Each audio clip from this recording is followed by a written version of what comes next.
अपना किनारा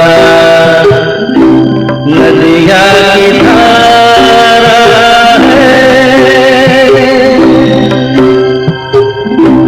ओ माझी रे अपना किनारा। रुकिए रुकिए नाव वाले भैया, रुकिए रुकिए रुकिए रुकिए, हमको भी नाव पर सवार होना है। क्या आपका नाम रजिस्टर्ड है? हाँ, मेरा नाम रजिस्टर्ड है। कैसे? वहाँ पे नंबर है। ओ, पंजीयन संख्या लिखा हुआ है। और क्या पहचान है आपका? मेरा नाम सुरक्षा का सामान है। क्या आप नाव चलाने के लिए प्रशिक्षित हैं? हाँ, कैसे? मेरा आइडेंटिटी कार्ड। ओ, ये आपका आईडी कार्ड है। हाँ, लगता तो है कि आप प्रशिक्षित हैं। अच्छा, अब आप ये बताइए कि क्या आप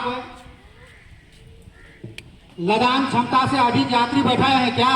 नहीं, कभी नहीं। नहीं? अच्छा, देखते हैं, हम जांच करते हैं। ये सफेद पट्टी है। ये सफेद पट्टी पानी से ऊपर रहना चाहिए। हाँ, पानी से तो ऊपर है, इसका मतलब लदान क्षमता ज्यादा नहीं है। अच्छा, अब ये बात बताइए कि सुरक्षा के लिए आप क्या क्या नाव में रखे हैं? सुरक्षा के लिए लाइफ जैकेट है।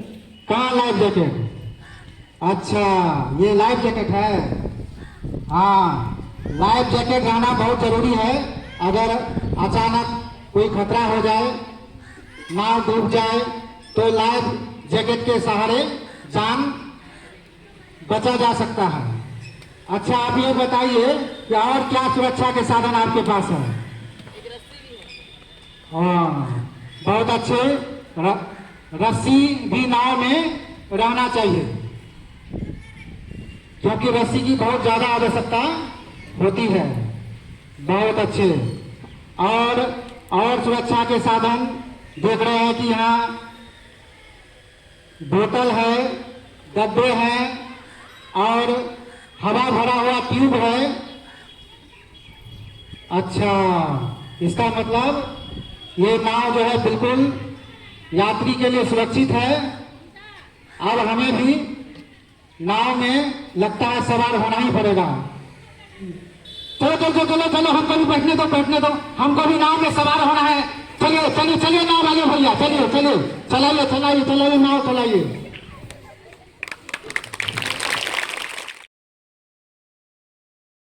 विद्यालय आपदा प्रबंधन समिति आदर्श मध्य विद्यालय कुंसिया डिगलगंज जिला किशनगंज से हूँ।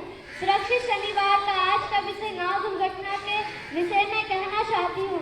नाव पर सवार होने से पहले रुकिए, सोचिए। जिस नाव पर लदान क्षमता दर्शाते हुए सफेद पट्टी का निशान लगा हो, उसी नाव से यात्रा करें। किसी भी स्थिति में ओवरलोडेड नाव पर ना बैठे। नाव चलाने से पहले देख लें कि लदान क्षमता दर्शाने वाली सफेद पट्टी का निशान डूबा तो नहीं है।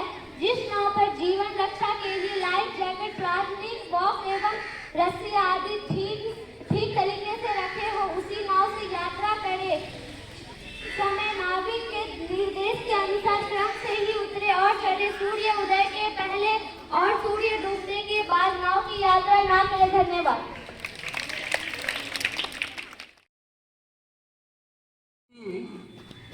पानी में डूब रहा था, इसको पानी से उठा करके लाया गया। अब इनको बाहर निकाल दिया गया है, तो इसको सबसे पहले इस तरह सुला देंगे और खुले स्थान में इनको लिटा देना है।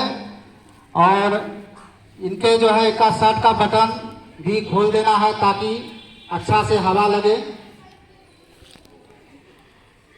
हवा लगने के लिए जो है इसके शरीर से शर्ट का बटन खोल देना है। अब देखेंगे कि इसका पल्स और सांस चल रहा है कि नहीं चल रहा है।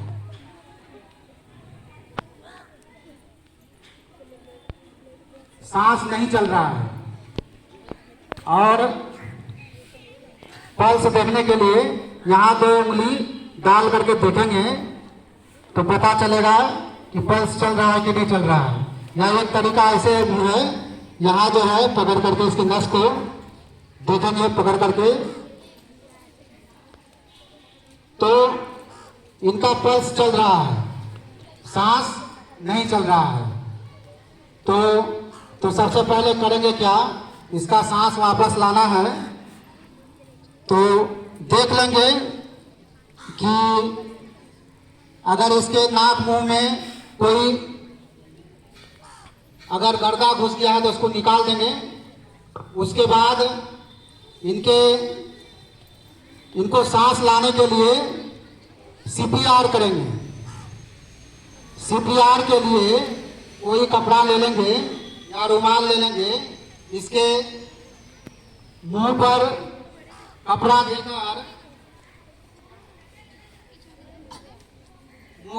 देकर दो बार जोर से उसका मुंह में मुंह रखकर 2 बार जो है सांस उसके मुंह में भरना है।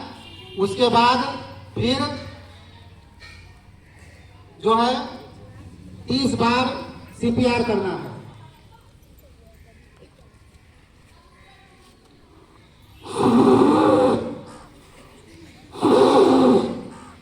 दो बार हवा भर दिए। उसके बाद जो है ये बाएं हाथ के ऊपर दाएं हाथ को देकर ठीक है जो है सीने छाती से नीचे ऐसे रखकर जो है 30 बार जोर से दबाएंगे, जल्दी जल्दी। कितना बार? 30 बार। 30 बार देने के बाद फिर जो है उनके मुंह में 2 बार सांस भरेंगे। फिर जो है 30 बार जल्दी जल्दी सीपीआर करेंगे। इस तरह तब तक करते रहेंगे जब तक इनका सांस लौट नहीं आ जाता है। अब मान लीजिए इनका सांस लौट आ गया, लौट गया। अब जो है देखेंगे इसका पेट में पानी फंसा हुआ है, पेट में जो है पानी है। पेट का पानी को निकालने के लिए इसके पेट के नीचे एक तकिया रखेंगे। उसके बाद जो है इसको दबाएंगे, यहाँ जो है जोर से दबाएंगे, जोर से दबाएंगे तो पानी जो पेट में पानी है वह क्या होगा, पानी निकल जाएगा। फिर दूसरा तरीका है, दूसरा तरीका यह है कि इनके पैरों को ऐसे मोड़ेंगे, दोनों पैर को मोड़ेंगे और मोड़ करके जो है इस तरह से तो दबाएंगे। तो अगर उसका पेट में पानी है तो वह क्या होगा, निकल जाएगा, मुंह से उसका पानी निकलेगा। फिर एक तरीका है, दोनों पैर को ऐसे उठाकर इस तरह से जो है अगर उठा के रखेंगे तो इसमें भी अगर पेट में पानी है तो निकल जाएगा। ठीक है, तो इस तरह से जो है अगर डूबे हुए व्यक्ति का पेट में बहुत ज्यादा पानी पी लिया है तो यह तरीका अपनाकर उसके पेट का पानी निकाल सकते हैं। ठीक है, यह क्रिया जो है जल्दी जल्दी पहले करेंगे जब उठाएंगे उनको। तो इससे पहले जो है एम्बुलेंस के लिए फोन कर देंगे। जब तक एम्बुलेंस नहीं आता तब तक ये सारी क्रियाएं हम लोग कर लेंगे और तुरंत उसको हॉस्पिटल लेके जाएंगे। ठीक है, समझ में आ गया कि सीपीआर कैसे किया जाता है। चलिए, धन्यवाद।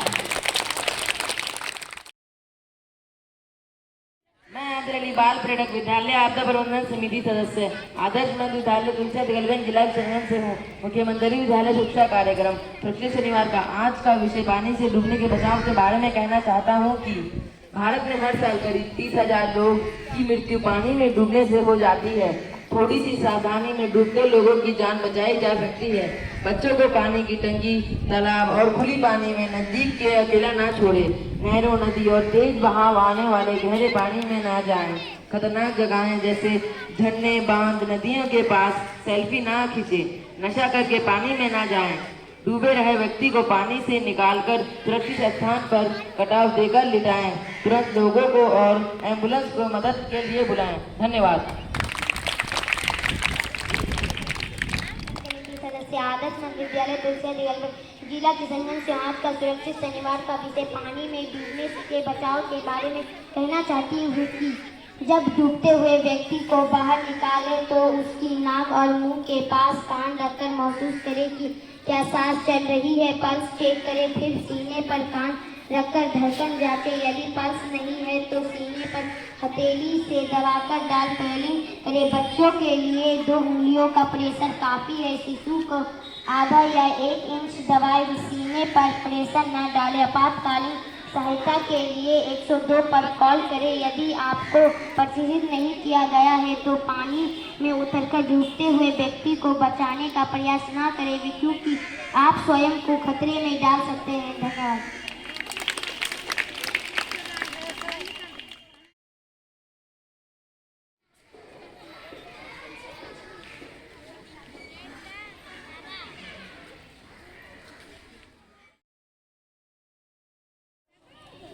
जैसा कि आप सबको पता है कि आज शनिवार है और प्रत्येक शनिवार को हम लोग सुरक्षित शनिवार का कार्यक्रम करते हैं।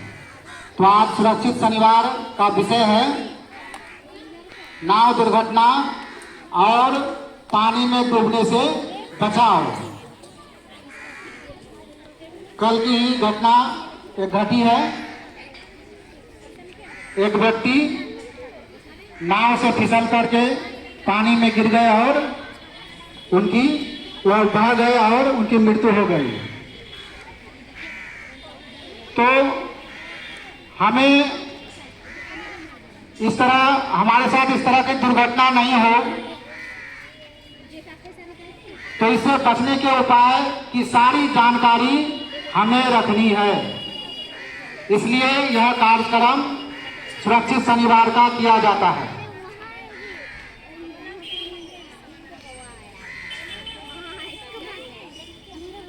तो ध्यान से आप लोग सुने। आप लोगों को मॉक ड्रिल भी बताया गया। नाव में कैसे चढ़ना है, किस नाव में चढ़ना है और डूबे हुए व्यक्ति को किस तरह से बचाना है, ये सारे मॉक ड्रिल आप लोगों को दिखाया गया। तो सबसे पहले हमें यह जानना जरूरी है कि किस तरह के नाव में हम सवार हों, किस तरह के नाव में हम सवारी करें। तो कुछ बातों को ध्यान रखना जरूरी है। जैसे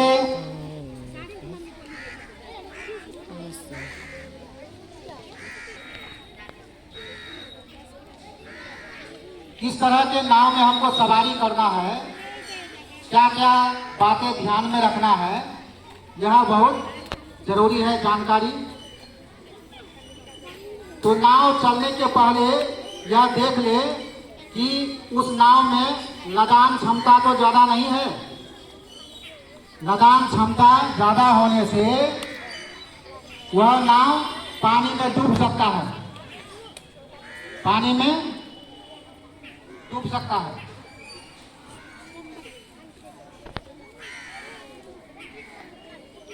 तो इसके लिए देख लेंगे कि जिस नाव में अगर सवारी बैठे हैं, पानी में देख लेंगे कि उस नाव का जो सफ़ेद पट्टी है, वह सफ़ेद पट्टी डूबा तो नहीं है नाव में। वह सफेद पट्टी नाव में डूबा तो नहीं है, देख लेंगे। अगर सफेद पट्टी ये देख रहे हैं ना, ये यहाँ ये नाव है, इसके ऊपर में एक सफेद पट्टी लगा हुआ रहता है, ये सफेद पट्टी है, ये पानी में डूबा हुआ नहीं रहना चाहिए। अगर पानी में डूब जाता है वह सफेद पट्टी, तो उस नाव में नहीं रखना है, उसमें सवार नहीं होना है। इस बात का ध्यान रखेंगे।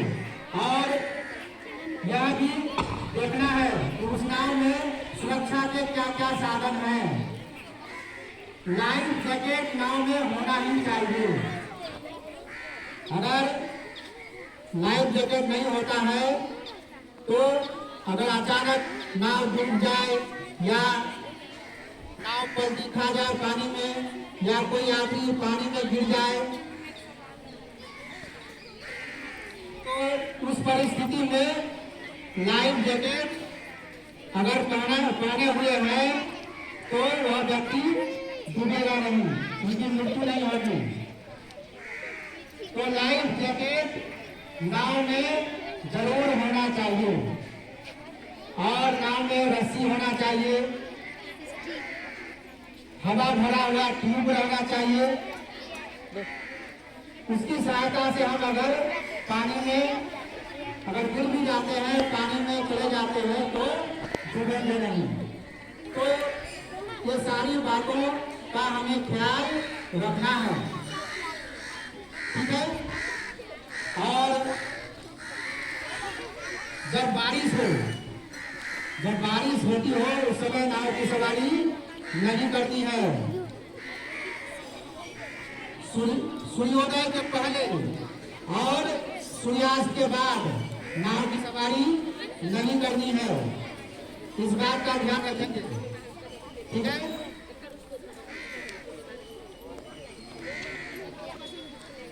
और एक बात यह भी देख लेंगे कि जिस नाव में हम चल रहे हैं वह नाव पंजीकृत है ना नहीं।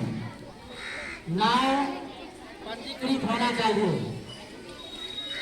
क्योंकि अगर वह पंजीकृत है तो वह नाव सुरक्षित है। दूसरे नाव और वैसे भी जैसा तैसा नाव में चढ़ना नहीं है, क्योंकि वह अन्य नाव जो है उसको डूबने के ज्यादा चांसेस उसमें होते हैं। तो नाव का भी जांच परख कर लेना है कि पंजीकृत है कि नहीं है, ठीक है।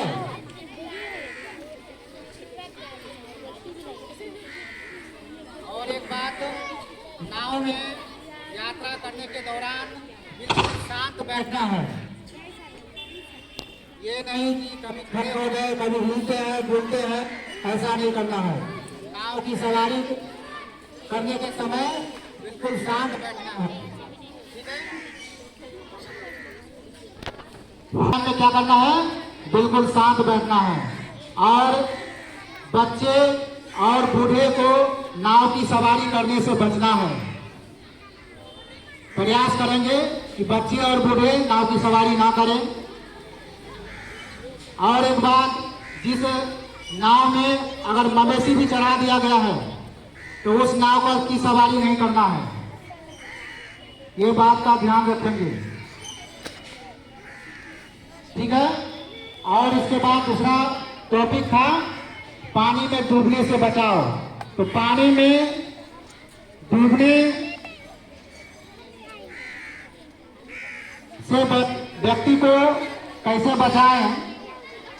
मान लीजिए कोई व्यक्ति पानी में डूब रहा है तो क्या करेंगे, कैसे बचाएंगे उसको? क्या पानी में उतर जाएंगे? पानी में नहीं उतरना है। बहुत जो प्रशिक्षित पूरा जो तैराक होता है वही पानी में उतर करके बचा सकता है, लेकिन अन्य व्यक्ति पानी में नहीं उतरना है। तो क्या करेंगे, उसको जो है रस्सी फेंक कर देंगे। जैसे ही रस्सी पकड़ेगा उसको टांग करके बाहर निकाल लेना है, या बांस के सहारे उसको बांस पकड़ाएंगे और उसको खींच करके जो है ले आएंगे। तो ध्यान रहे ये सारी बातें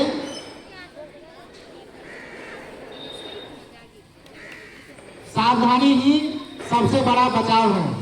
अगर हम सावधानी हर काम में बरतेंगे तो हमारे साथ दुर्घटना घटने की संभावना बहुत ही कम हो जाती है।